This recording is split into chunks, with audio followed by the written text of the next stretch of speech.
Get off my stage, street corner trash! The violinist's insult cracks across Royal Hall, bouncing off marble pillars and crystal chandeliers. Gasps shiver through pews that will soon seat dukes and tech billionaires. But no one moves to help the young black woman he has just shoved aside.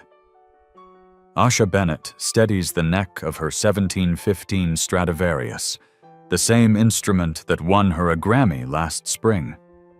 The maple scroll has cut her lower lip. Iron and rosin tinge the air. Around her, first-chair players turn glittering backs. Even the velvet curtains seem to recoil, as if the building itself agrees she has no pedigree. Royal Hall smells of lemon oil and old money. Portraits of powdered monarchs glare from the mezzanine, frames catching centuries of gate-kept genius. Asha's mother once mopped a theater like this, pretending the handle was a baton. That memory ignited Asha's promise that no child would inherit ceilings of glass and prejudice. Years of street busking, code writing for her fintech startup, and sold-out tours have carried her here. Yet, here she is, ordered to leave. The conductor, Sir Percival Whitcomb, taps his baton for order without glancing her way. Behind him, the orchestra restarts Tchaikovsky's serenade, every elegant note a polite dismissal. Their unity is flawless, their exclusion complete. Press photographers line the wings, hoping for scandal rather than symphony. One lens captures the bead of crimson on her chin. Another zooms on the faint scratch in the Stradivarius varnish, ready to post about a priceless relic under assault. Asha tastes their hunger. Disaster goes viral faster than triumph. But tonight she intends to feed them both, in the opposite order. For a breath, she is back at King's Cross, 14 years old, playing under sodium lamps for coins that barely covered winter gloves. Each passerby who hurried past taught her the acoustics of indifference. Tonight, those lessons return as armor thicker than marble, sharper than any critic's quill. Asha wipes the blood away and checks each fine tuner. The E string still rings true, so does her resolve. She squares her midnight blue blazer, tailored to look both royal and ready for battle, then steps back into the halo of rehearsal light. "Excuse me," she says, calm but unyielding, her accent a braid of Kingston and London. "I believe my sound check is scheduled for 3:15. Laughter blooms from the brass section. The violinist who shoved her polishes his bow as though her words are stray dust. In a balcony box, a security radio crackles. "Stage disturbance. Possible intruder." Asha listens to her heartbeat slow until it matches the hall's cathedral echo. Disturbance? She lets a smile curl. They have no idea what paperwork is already signed and on its way. She lifts the Stradivarius and draws a single sustained note. It fills the rafters with a bright, impossible prophecy. Crystal trembles. Gatekeepers flinch. Outside, unseen, a clock begins a 14-minute countdown to a rain they never saw coming. The solitary note still vibrates in the vaults when Asha lowers her bow.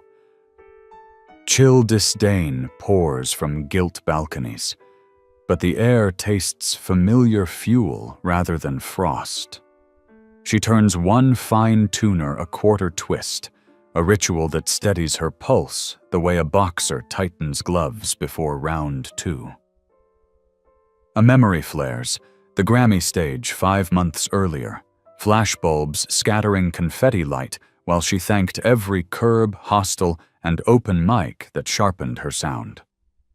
"Don't bask," she told herself that night. "Convert." The same command rings now, louder than the orchestra's polished contempt. Inside her blazer, a muted vibration crescendos. Asha palms the phone. The lock screen shows a progress bar almost full. the silent witness to a year of covert negotiations. Roughly 13 minutes remain before a clerk in Mayfair stamps a lease that will outlive dynasties. Each passing second feels like a string being tuned a hair tighter, humming with potential snap. Sir Percival pauses the orchestra, announcing to the musicians with syrupy disdain that the rehearsal will resume when every seat is occupied by proper pedigree. His gaze glides over Asha, as if her outline were smudged on the lens of his world. She answers with a measured nod and glides toward the wings, boots clipping parquet in a tempo that declares retreat is voluntary, strategic. Reporters track her exit, lenses hungry for humiliation. A freelancer mouths the headline already forming, "From Subway to Snub." They will learn soon enough that the headline is missing its twist. In the corridor, the glow of antique sconces gilds her reflection. Coiled hair immaculate, blazer uncreased, chin marked by a faint drying cut, evidence not of fragility, but of impact. She taps her earpiece.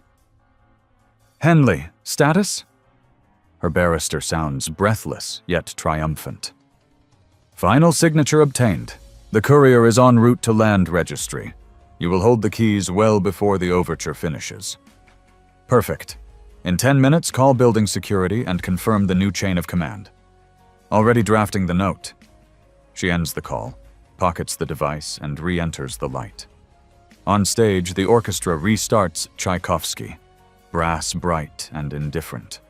She lets their swell crest, then releases a harmonic so pure the first clarinet wavers mid-phrase.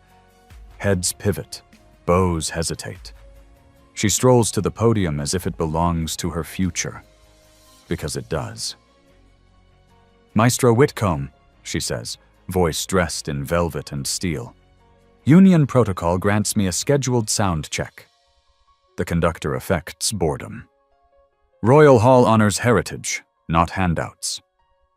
Asha lifts the Stradivarius to her chin, eyes gleaming. "Excellent.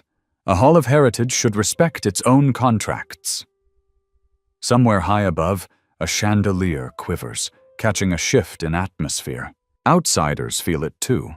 1,000 viewers on a discreet live stream notice the timbre change and begin typing in the chat, wondering why the maestro's baton suddenly trembles. 12 minutes, maybe 11. Separate obsolete tradition from a storm already signed, sealed, and hurtling up the street. Asha's phone thrums against her palm as she steps back into center light.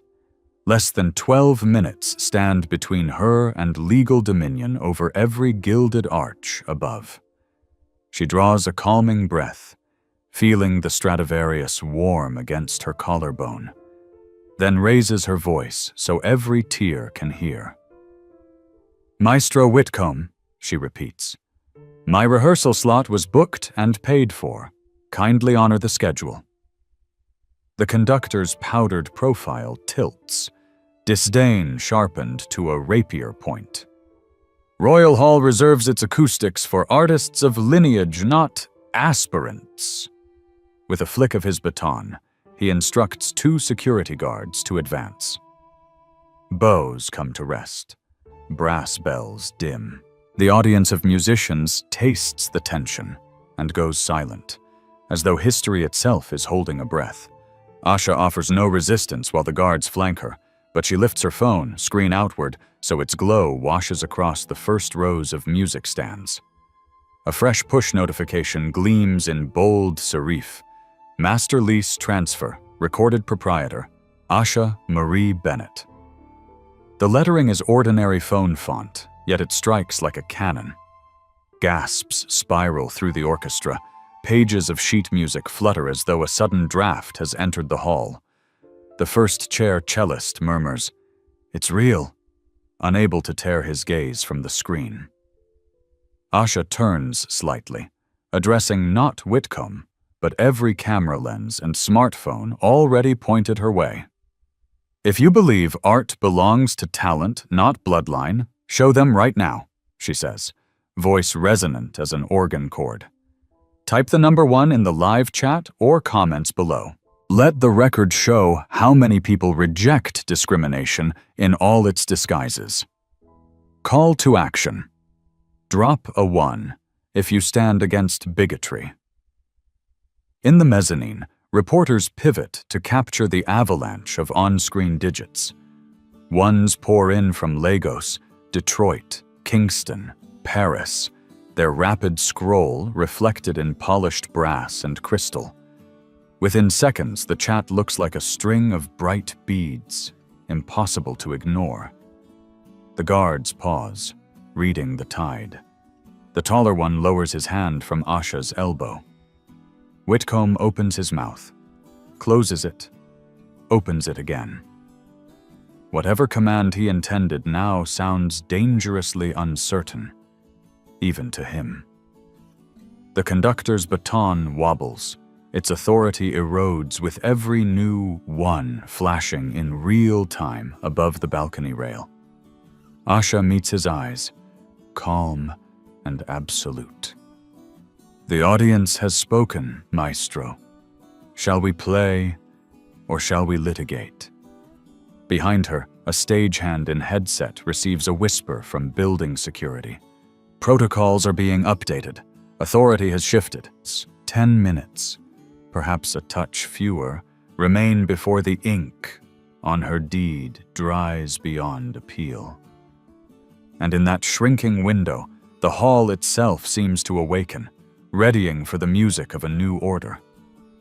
A hush thicker than velvet falls when Asha lowers her phone. The projected river of 1s still glows along the balcony rails, but Sir Percival Whitcomb snaps his baton for silence, jaw set in porcelain fury. "Credentials aside," he pronounces, "Royal Hall maintains artistic standards.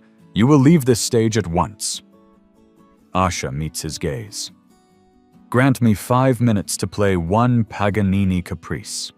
Judge me on sound, not surname." The conductor's lips curl.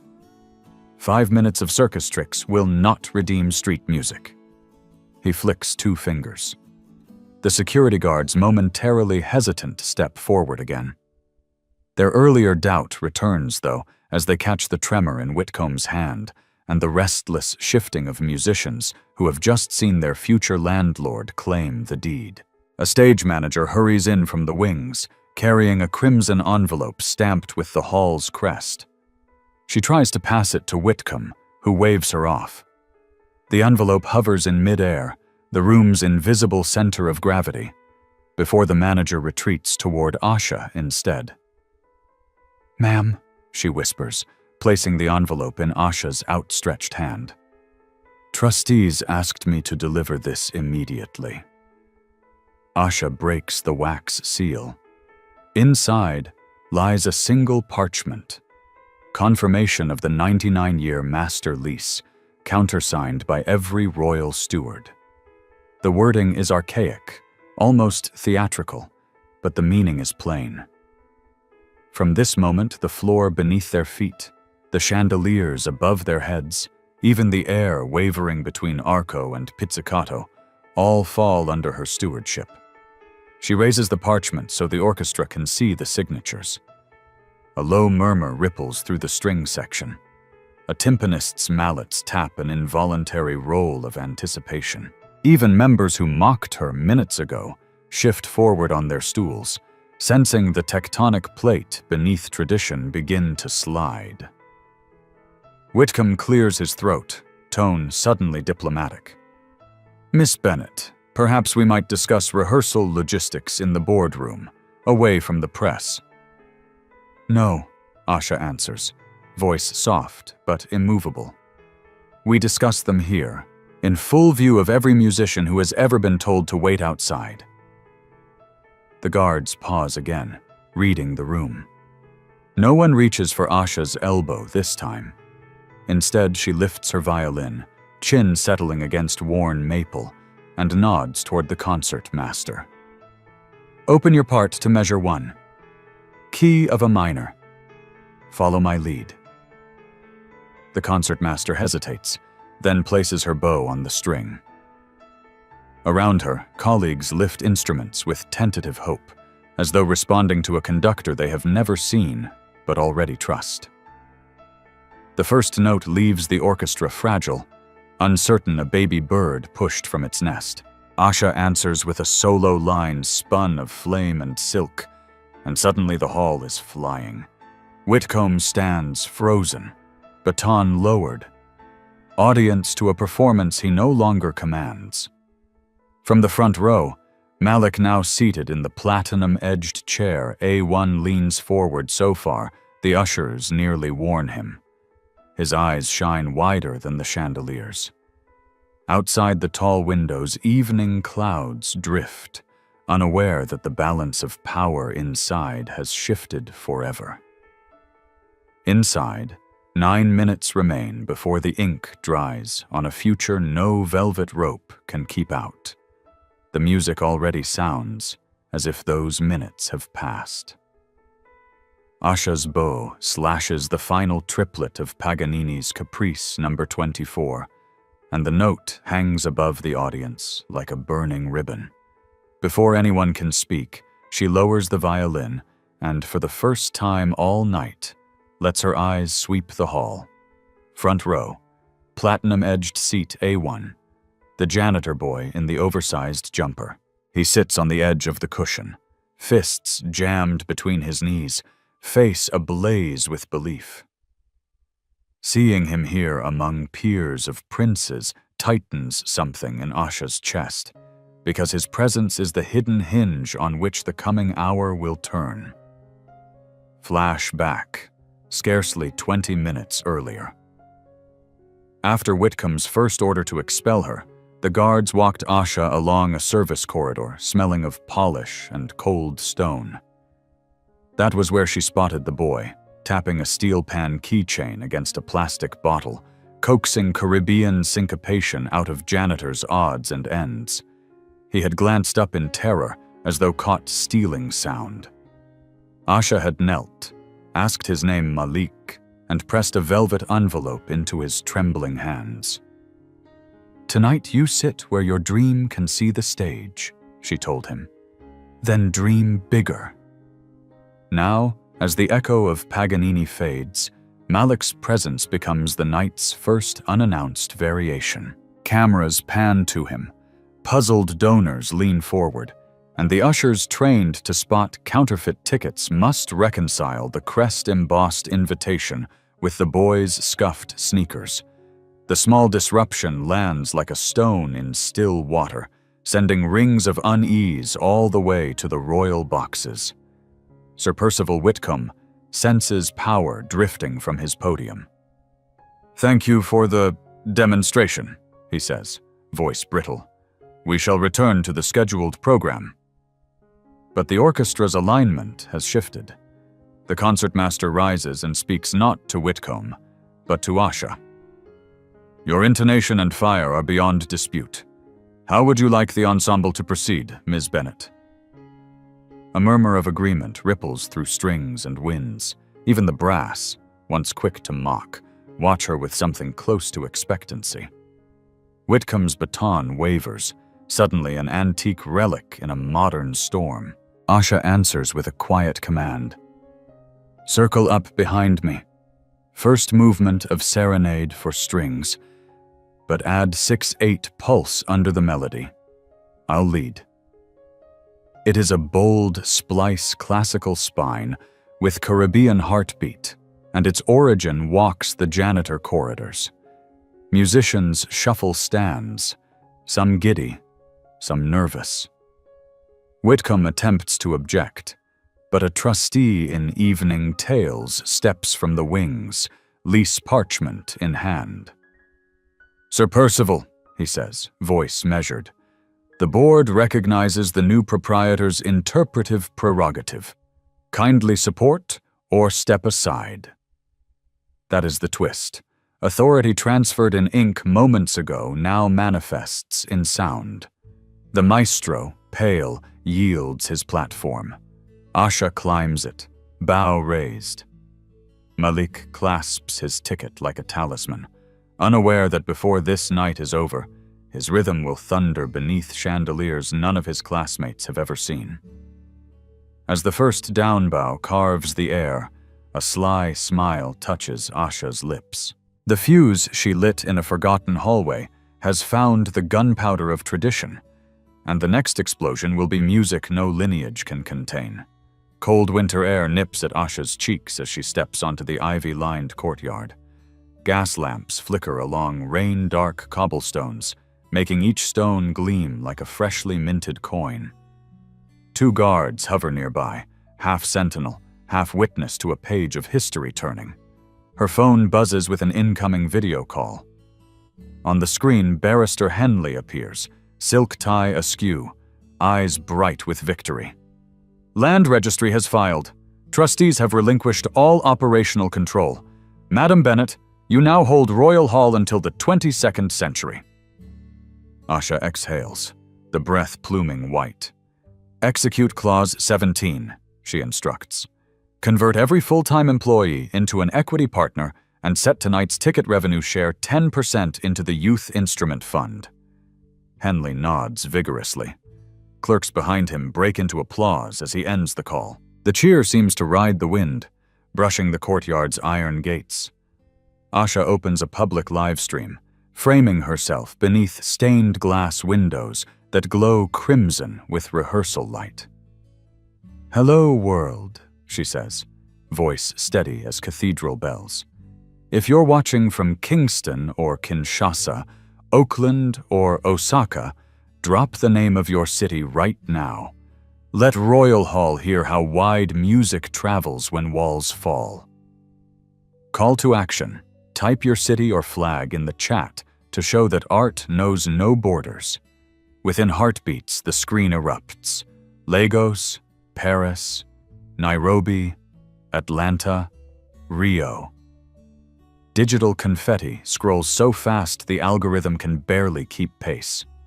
Those cascading names feel like drums inside her chest, proof that the hall no longer answers to a single island of privilege, but to an archipelago of listeners. She pockets the phone and turns to the guards. New management requests an escort back inside.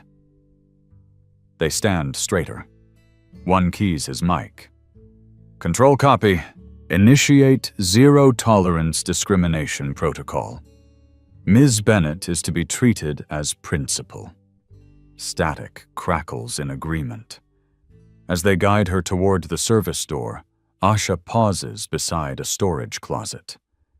Through the cracked wood, she sees Malik's janitor cart, mop still wet from an unfinished task. She slides a gold filigree badge under the door. Stage All Access engraved above his name in looping script. On the reverse, she has etched 4 words: "See you at sound check." Inside the back corridors, fluorescent bulbs hum with a frequency that feels newly tuned. Staff members glance up from clipboards, realizing the hierarchy has changed overnight. Some offer shy smiles, others nod, as if they have been waiting their whole careers for this pivot. As Asha approaches the stage-left entrance, the orchestra's rehearsal falters, strings yawning into uneasy silence. Musicians sense a shifting barometer, the pressure of old power dropping, fresh air flooding the room. Even the chandeliers, once frozen constellations of caste, seem to glimmer in anticipation, ready to mirror a different sky. 5 short minutes ago, the deed was ink on parchment. Now it is a pulse in the walls, a tempo in every heartbeat. Asha straightens her blazer, lifts her Stradivarius, and steps forward knowing the next measure belongs to anyone bold enough to claim it. A hush settles as Asha crosses the threshold from service corridor to wings, but it is a charged silence, like air moments before a downbeat. A single nod to the stage manager and every chandelier dims to candle glow. Conversation dies in the boxes. Instruments hover mid-bow. For 2 heartbeats, the hall seems to hold its breath. Then a ripple of cobalt LED crawls across the proscenium arch, weaving through centuries-old scrollwork. Letters sharpen out of pixels, spanning the width of the stage. Notice: Master Lessie, Transfer Proprietor. Asha Marie Bennett. Gasps bloom row by row. Musicians twist in their seats. Donors crane their necks. Asha steps into the center light, Stradivarius resting against her side like a scepter. With each footfall, the floorboards appear to resonate, as though recognizing their new steward. Sir Percival Whitcomb swivels, baton frozen above the podium. "What cheap spectacle is this?" he demands.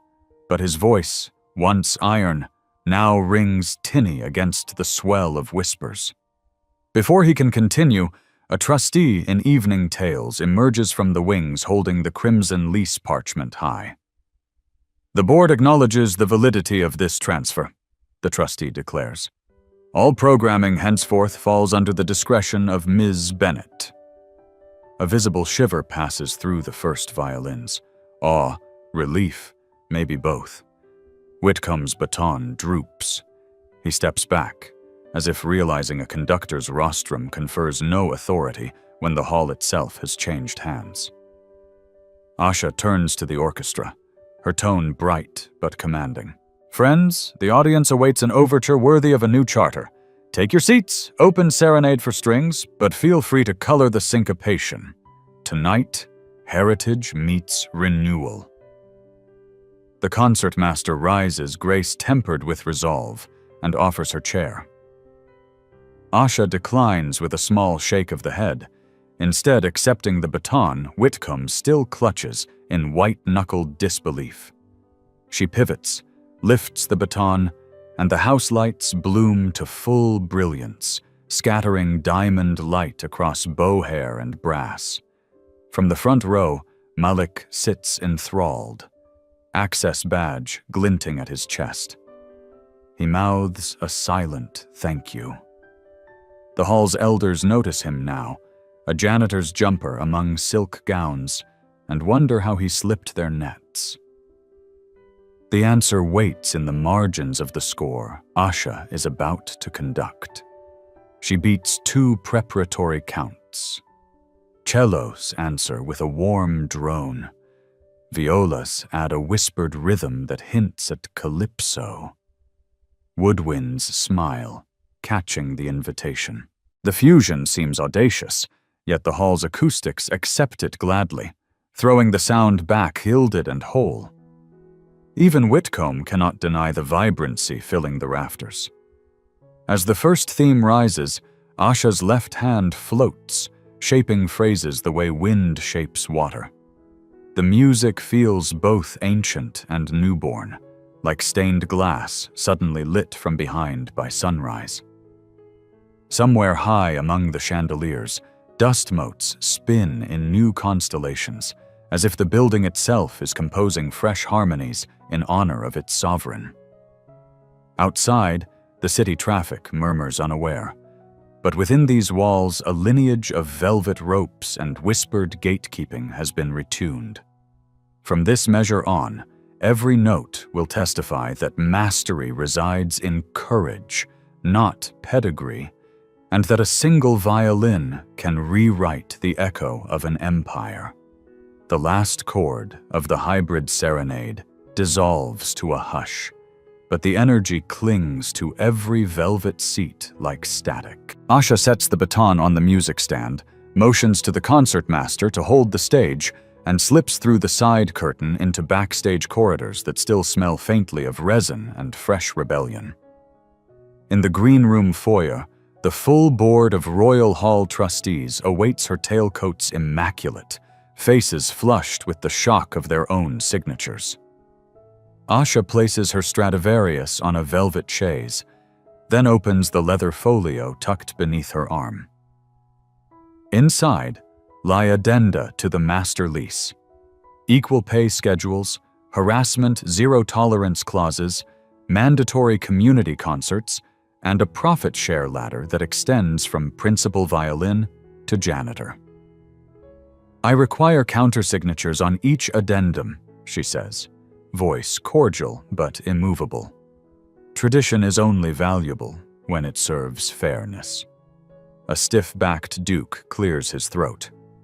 "Miss Bennett, some of these provisions affect long-standing ledger assumptions." "Assumptions," she replies, "are excellent until reality audits them." She produces a fountain pen. "Shall we balance the books?" One by one, trustees bend to the folio, ink blooming like midnight roses across parchment. Each flourish of their pens feels less like concession than quiet relief, as though they too were tired of defending the indefensible. Next, Asha turns to the security captain hovering in the doorway. "Your team is now under direct contract with me. Anyone wishing to stay will receive a wage review and the same profit share as the artists. Anyone unwilling to treat every person here with dignity is free to clock out." The captain, a broad man whose earlier orders were all barked from Whitcomb's chain of command, meets her gaze for a long moment, then nods. "We'll stand with you, ma'am," he says, voice softer than his bulk suggests. Asha gestures to the break room tables hastily repurposed into a conference circle. "Musicians who spoke against discrimination earlier, please join us. We'll start renegotiating section pay before intermission." Players file in percussionist, oboist, second chair, viola, some carrying instruments, others carrying hope, still warm from the stage lights. Sir Percival Whitcomb appears at the threshold, expression a palimpsest of pride, panic, and something like dawning humility. "May I have a word?" "Of course," Asha answers, motioning to an empty chair. The maestro sits, shoulders no longer squared in defense, but sloped in reflection. Around the ad hoc council, coffee brews, contracts rustle, and centuries-old hierarchies shed their skins. Under fluorescent bulbs none of the donors or patrons can see, Asha slides blank staff paper into the center of the circle. "First agenda, design the inclusive concert series," she says. "One slot a month will feature talent chosen from underserved schools." A murmur of approval rises. Pens uncap. Ideas spark across genres and continents. Afro-Baroque mashups. Gospel meets Handel. Carnival symphonies. The guard who once escorted her out now positions himself at the door, not to bar entry, but to welcome latecomers. In a corridor nearby, Malik leans against a flight case, badge catching the glow. He presses play on a voice memo app, recording the distant hum of possibility proof that a hallway can be a hearth for revolutions. Back on stage, the audience waits, unaware that in a windowless room, power is being rescored, measure by measure, until every name in the program indicates not pedigree, but participation. 2 hours later, contracts lie signed in orderly stacks, steam from fresh oolong curls above teacups, and the musicians gather in a semicircle on stage for the formal announcement. Trustees stand behind them like newly conscripted witnesses to a different future. House lights brighten. Spectators who lingered after the unexpected fusion piece hush in anticipation. Asha takes the microphone. "We have ratified a compensation model that finally acknowledges artistic labor as a full partnership." Scattered applause grows into a rolling wave. She waits until it settles, then adds, "But true equity begins with access." She gestures toward Malik, now wearing a pressed white shirt beneath his jumper and clutching his steel pan keychain like a talisman. "This young man inspired the next clause," Asha continues. "Beginning immediately, 20% of every concert seats will be free for students from low-income families. Additionally, each ticket purchased at full price triggers a matching fund that buys an instrument for a child who cannot afford one. We call it the Pay It Forward tier. A ripple of surprise runs through the hall. Even seasoned patrons straighten, calculating the impact on their customary boxes. Before doubts can ferment, Asha unveils the twist. To guarantee sustainability, the board has approved a micro-bonus pool for every musician who mentors new scholars. When the community grows, your earnings grow alongside it. Gasps turn to cheers not out of greed, but relief that justice can reward as well as rectify. The violinist who once shoved Asha steps forward, face flushed. He removes a silver tie clip and pins it to Malik's lapel. For courage, he manages, and steps back into the ranks. An unexpected hush follows, broken by the firm clap of Sir Percival Whitcomb's hands. The maestro, eyes luminous with something perilously close to humility, addresses the audience. I spent decades worshipping perfection and ignoring fairness, he says. Miss Bennet reminds us that one without the other is sterile. He turns to Asha and offers his baton not in command, but in service. The gesture, simple as a bow, redraws battle lines without a single note played. That is the twist. Instead of the mass resignation critics predicted, the orchestra doubles down, betting on a future where generosity fuels virtuosity. From the back row, a bassoonist raises her instrument and begins an impromptu riff on Swing Low, Sweet Chariot. Strings pick up the harmony. Brass adds lift. The hall transforms into a jubilant jam, half gospel, half symphonic thunder. Malik's steel pan keychain clicks against a spare triangle handed to him by the percussionist. Its bright ping threads through marble and mahogany, an unplanned solo that stitches street pulse to royal acoustics. In that chiming moment, patrons realize the price of their ticket just purchased more than an evening's prestige it purchased tomorrow's overture. Two resonant taps of Asha's bow on the music stand call the hall to attention. House lights fade to indigo. A single gold spot pools around her feet. In the hush, she raises the Stradivarius, but instead of taking her place in the violin section, she climbs the podium, baton between her fingers like a new scepter. She turns to the orchestra. We open with Lift Every Voice and Sing Tempo Andante, key of G major, then pivot straight into Vivaldi's Summer Presto, she announces. Let the handoff feel like thunderclouds parting for sunrise. Heads nod, eyes flash. Even Sir Percival, seated among the cellos by choice, leans forward in curiosity. Asha's left hand carves a soft beat in the air. Cellos offer a slow gospel hum, low strings swelling into organ-deep warmth. The melody enters through clarinets gentle, beseeching, then gathers strength as horns and flutes join.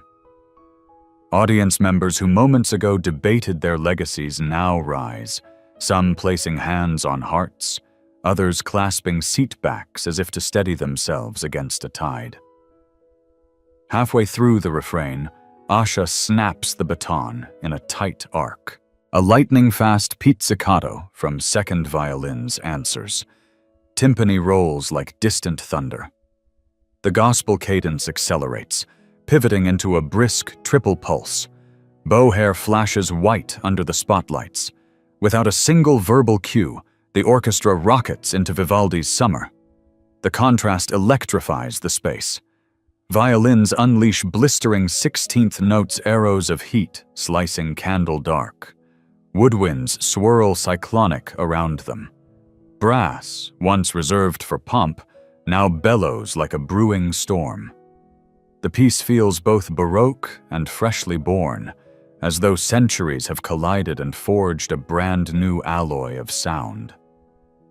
Malik, standing beside the triangle in the percussion corner, watches wide-eyed. During a brief lull, Asha signals him with a nod. He lifts the steel pan keychain, striking 3 crystalline notes that shimmer through the tempest like raindrops catching sun. The audience gasps. The sound is small, yet impossibly bright, threading Caribbean silver into Venetian gold. Up in the grand tier, donors clutch opera glasses, breaths suspended. Reporters scribble madly, trying to describe a performance that defies category. Camera phones rise like fireflies. Livestream comments explode with flames, hearts, prayer hands. No one remembers the term street corner trash now. They remember only how prejudice felt moments before this music burned it away. The final Vivaldi chord crashes, then cuts to absolute silence so sudden the chandeliers seem to tremble in the vacuum. A beat passes, then the hall erupts. Applause detonates, rolling back on itself in tidal waves. Patrons stomp polished floors, strings tap bows on wood. Brass players raise instruments in salute. Somewhere, a woman weeps openly. Asha lowers her arms, chest heaving, sweat shining on her forehead like dew on bronze. She meets Sir Percival's gaze among the cellos. He rises first, hands above his head in a standing ovation that crushes any last trace of hierarchy. One by one, the audience follows until Royal Hall is a single roaring voice, equal, indivisible, echoing the promise the music just made real. The ovation fades, replaced by an expectant hush that feels almost weightless. Asha stays on the podium but lowers the baton, eyes sweeping the ensemble. "We have one more voice to hear," she says, projecting without amplification. Every musician turns, wondering which world-class soloist she has hidden up her sleeve. From the percussion corner, Malik steps forward, feet scuffing nervously on the riser. The crowd sees him clearly for the first time. A boy in borrowed dress shoes and a janitor's badge that now reads Stage All Access. Whispers flicker across velvet rows. Who is he? Where's his instrument? But Asha offers him the spotlight with a gentle sweep of her hand. A stagehand rolls out a full-size steel pan, chrome gleaming like liquid moonlight. Malik's eyes widen.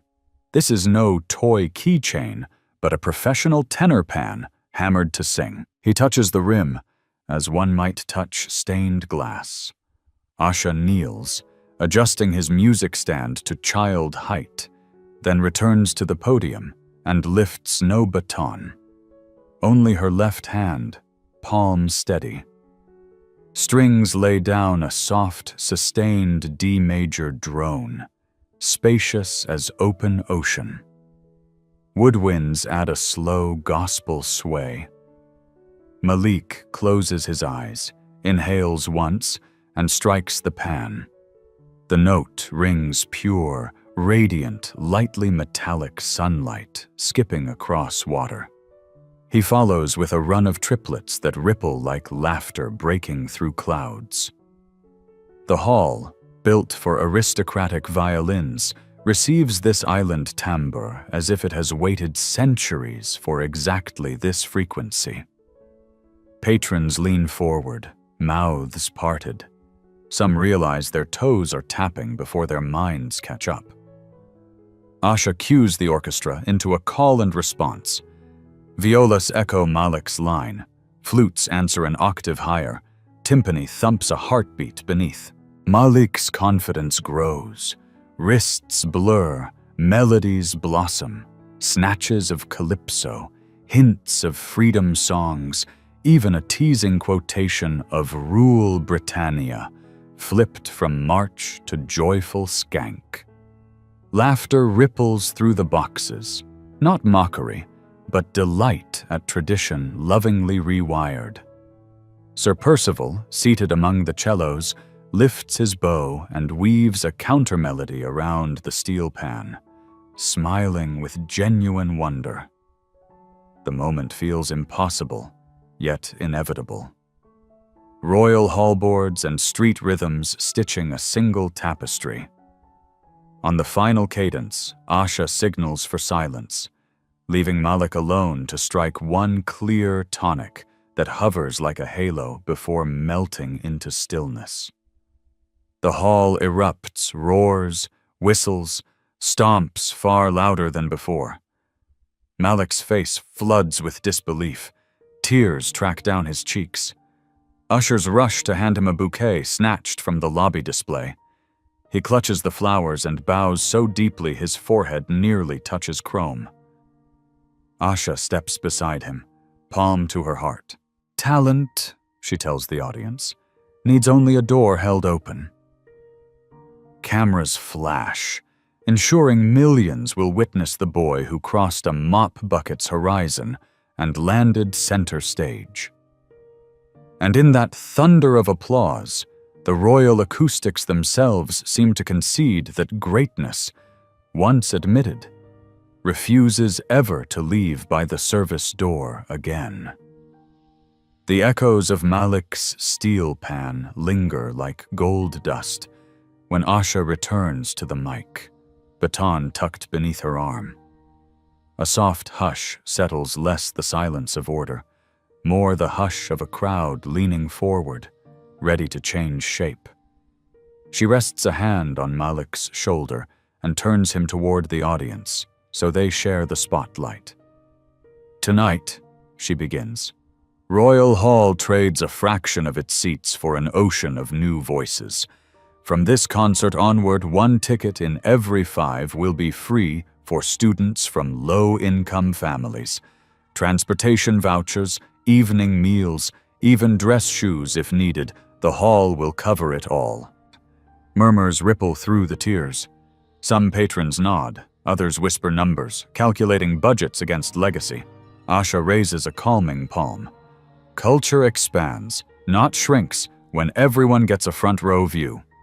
She gestures toward the orchestra.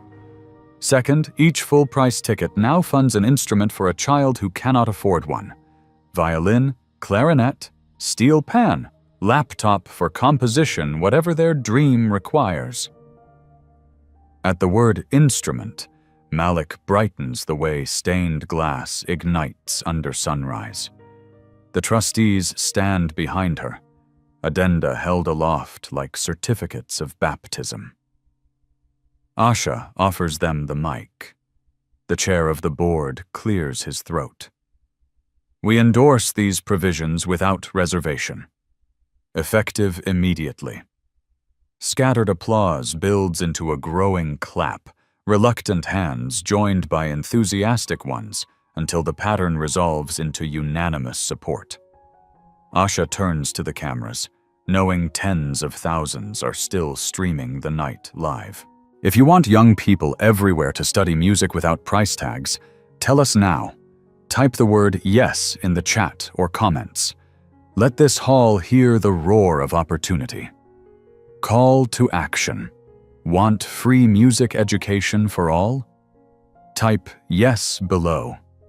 Phones lift like lanterns. On screens, a river of yes surges, scrolling faster than any conductor could beat time. From Kinshasa to Kansas City, avatars pour agreement into the digital sky. Each chat bubble feels like a brick sealing a wall against backsliding. In the front row, a hedge fund manager rises, face flushed with unexpected fervor. I pledge a full scholarship endowment, he says. A second donor adds travel stipends. A fashion house CEO promises performance attire. The momentum snowballs. Ushers scramble to hand out blank pledge cards, their stacks vanishing faster than programs at opening night. Asha signals Malik forward. A violinist passes him a velvet box. Inside lies a custom miniature steel pan, chrome engraved with his name and the hall's crest. Tears fill his eyes as Asha clasps the gift chain around his neck like a medal. "You are our first scholar," she whispers. Above them, the chandeliers blaze brighter than opening Q, throwing shards of light across every seat. Rich or free. In that radiance, the walls feel wider, the ceiling higher, as if architecture itself stretches to fit all the yeses now echoing between marble and heart. Sunrise has barely touched London's skyline when the story detonates across continents. At 6 a.m. GMT, BBC Breakfast interrupts weather updates to roll footage of Malik's impromptu solo.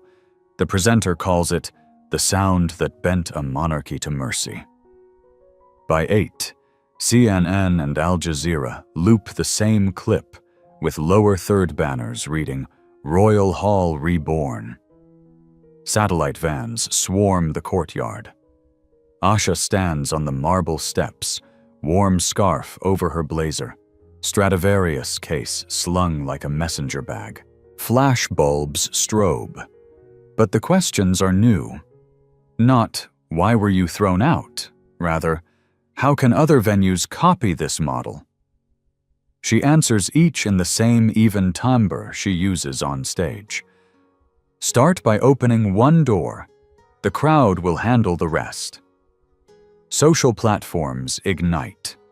On X, the hashtag #HatchMusicEyes. Human right rockets past football scores and celebrity divorces to claim the global top spot. Within an hour, it spawns sister tags in Spanish, French, Yoruba, and Patois. TikTok teens stitch Malik's steel pan cadenza into drill beats and lo-fi study loops. Each remix adds a caption. From janitor's closet to royal stage, what's your excuse? Inside the hall, trustees convene an emergency PR huddle that turns, almost instantly, into a celebration. The board chair pushes aside silver coffee service to display overnight analytics. Ticket inquiries up 400%. Donor pledges doubling every hour. Sir Percival, invited as special advisor, proposes a Radical Roots concert series pairing orchestral staples with genres usually kept at street festivals. Nobody dismisses the idea. Asha moves among these pockets of newfound zeal, like a conductor balancing dynamic markings. She pauses at the glass doors overlooking Westminster and opens her fintech app, Strad Fund, still in beta. The dashboard refreshes, 32,000 micro-donations already logged, average gift $6, total nearly 200,000. She whistles softly. "That's 500 violins by lunchtime," she mutters, and tags the engineering team. "Launch public build today, skies ready." Her phone buzzes with a direct message request from Black Excellence magazine. Front cover profile. Global print run. Another buzz. A Ghanaian telecom offers bulk data vouchers for students attending future live streams. Even the London Underground tweets free off-peak fares for any child carrying an instrument case. Momentum, it seems, multiplies by the minute. Yet the morning's sweetest headline arrives by paper courier. The Times special edition. Hot ink scent curling off newsprint. Across page 1, an above-fold banner. Royal Hall leased by Grammy Maestra, access for all. Below, a color photo captures Asha guiding Malik's bow to the downbeat. The accompanying editorial reads, in part, "If nobility means elevating others, then last night crowned a new aristocracy founded not on birth, but on boldness." Asha folds the paper, slips it into her violin case alongside rosin, and mute. Headlines are fleeting, she knows. The real symphony starts when cameras leave. Still, the ink feels heavy with promise, Like the first crisp page of a score, no gatekeeper will ever redact again. Mid-afternoon sunlight slants across Royal Hall's rehearsal foyer, where rows of laptops now replace gilded flower arrangements. Asha stands behind a high table beside her CTO, a Kenyan coder named Wanjiku, both wearing plain hoodies over performance blacks. The mood is half Silicon Valley Sprint, half Royal Press Junket. Stradfund beta build is green-lit, Wanjiku announces, fingers flying. Push to public in 3, 2, deploy. On-screen confetti bursts over a dashboard that twitches like a pulse made visible. Asha taps refresh. Live users. 8,421. Average pledge. 6.32. Total raised. 53, 195. Then 54s, 67. Then 54s, 102. Each number flickers into the next, a flip clock counting instruments rather than hours. A clutch of reporters films the dashboard's climb, but the bigger story unfolds on a projection wall showing remote donors. In Sao Paulo, a teenager uploads a selfie holding a cracked clarinet caption. Strad fund me, and I'll learn Gershwin. In Lagos, 3 kids crowd a phone, cheering each fresh pound as though watching a football score. Asha cues a live stream Q&A. Every £5 buys 1 violin string set, she explains, voice equal parts CEO and mentor. 20 buys a refurbished trumpet. 200 gives a steel pan like Malik's. The boy appears beside her, shiny pan strapped over his jumper. Chat erupts with emojis and exclamation points. Suddenly Malik leans to whisper, eyes shining. Ms. B, the number just passed 100,000.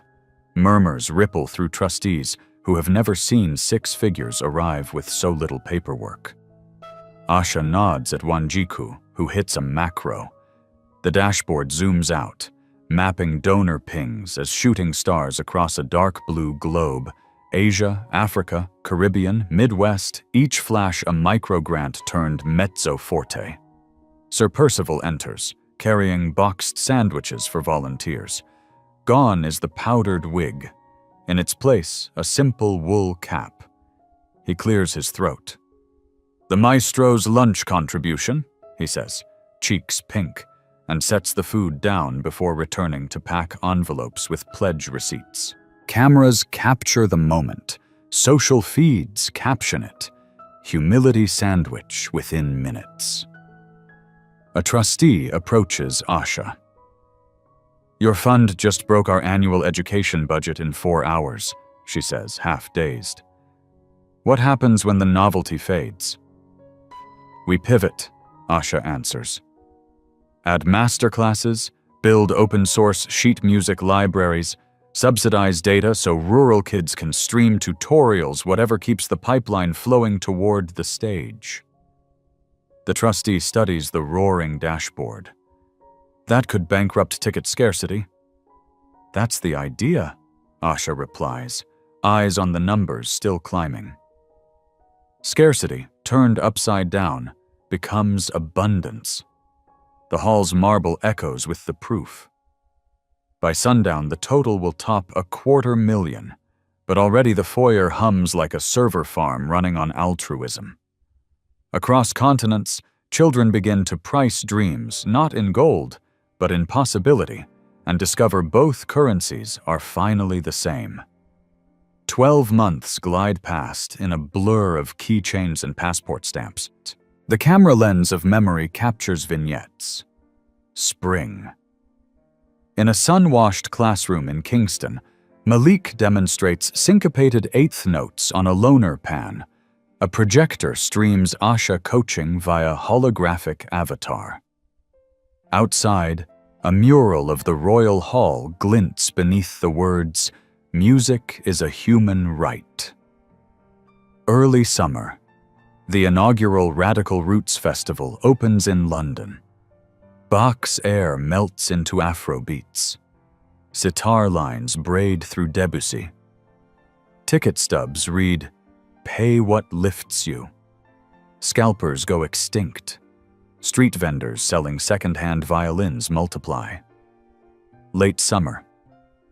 Asha tours Chicago's South Side, unveiling a satellite Strad Fund workshop in an abandoned library. Kids trade Call of Duty marathons for free Ableton courses. City Council fast-tracks noise ordinance exemptions for educational crescendos. Autumn. Sir Percival, now chair of mentorship, hosts a live Twitch series deconstructing Mahler symphonies in plain language.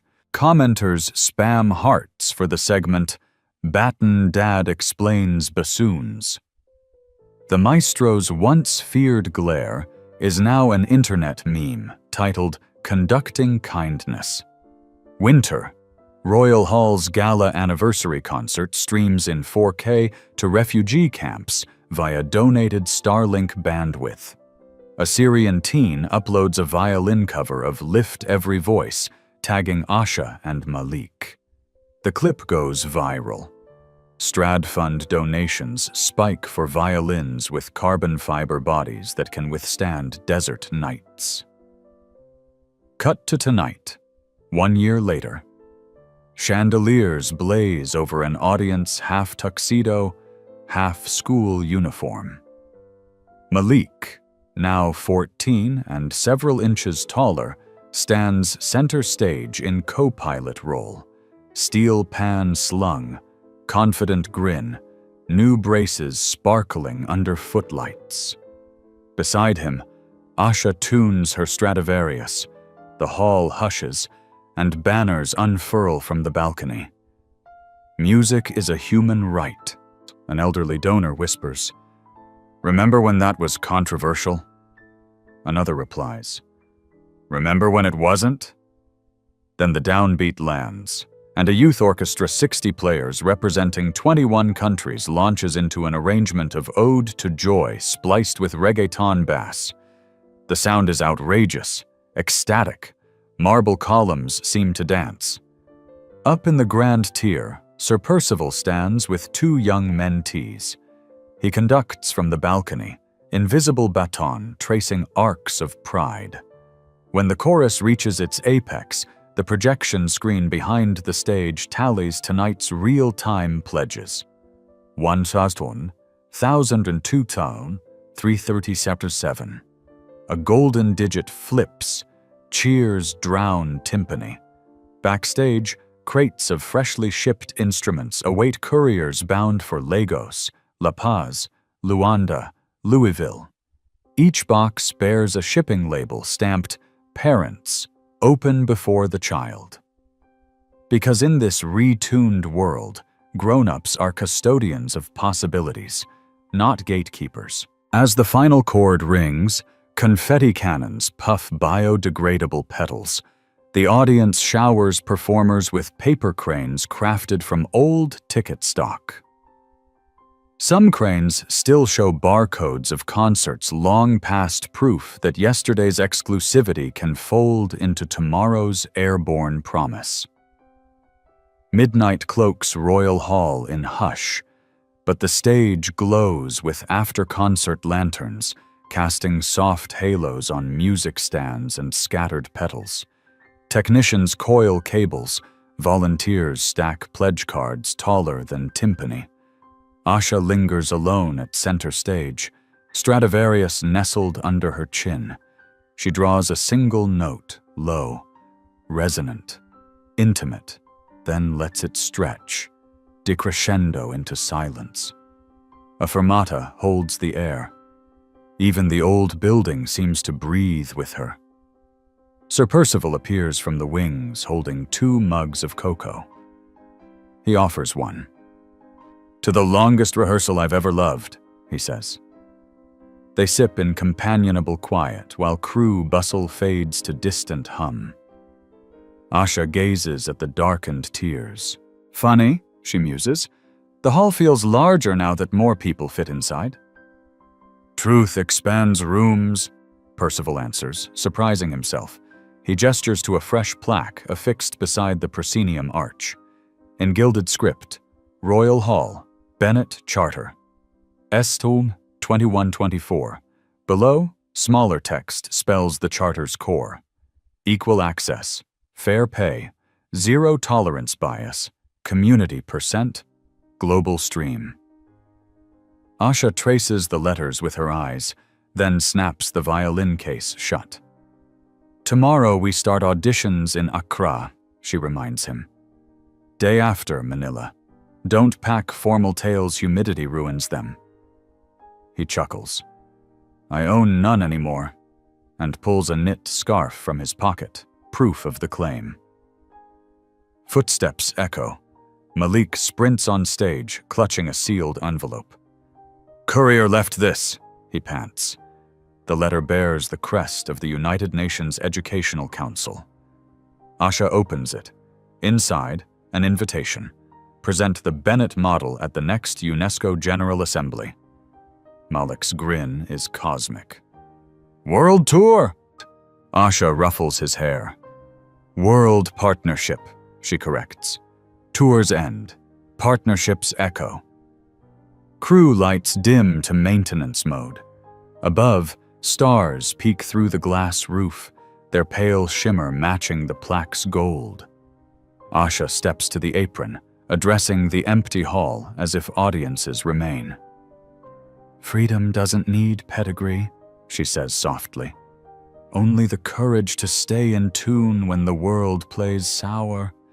She bows not the brisk nod of curtain calls, but a deep, lingering gratitude. When she rises, Malik strikes a soft trill on his pan, the note floating upward like a promise. Percival lifts invisible baton, cues an imaginary ensemble, and together all three hold the silence that follows, a shared fermata over possibilities yet unwritten. Outside, the Thames murmurs under moonlight, carrying echoes of steel and string toward dawn. Soon taxis will line the curb, camera crews will chase new stories, and Strad Fund dashboards will reset for another climb. But for this suspended heartbeat, Royal Hall rests doors open, rafters tuned to every voice that dares to enter, and the night itself seems to whisper the story's final cadence. Nothing elitist survives the moment it meets a melody composed for everyone.